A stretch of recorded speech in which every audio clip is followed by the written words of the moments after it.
When I agreed to take the photos, my understanding of the project was that it was all about the person in the photos, it was all about the wearing of the mask, and it was all about how the people reacted, and I didn't think that I really had a role in it. I was just helping out by taking some pictures.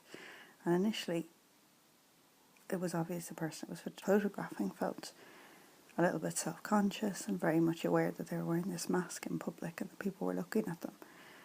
But quite quickly, she began to be less and less conscious, and I began to be more and more conscious of the constant snapping of photos in her face, and to feel a little bit like some kind of a stalker and feel like I was in a very uncomfortable role somehow.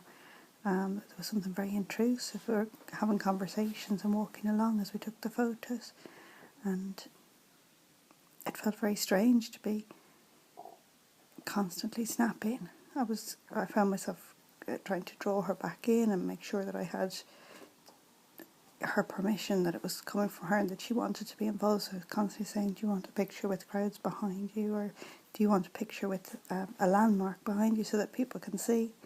But I hadn't really expected for it to feel that uncomfortable. And when I looked at the photos, they were in my personal phone for a little while, it did look like, when you looked at it, looked like a stalker's phone. And I was quite glad to hand them over back into the safety of an art project and into that kind of objective space and out of the zone of my kind of personal files.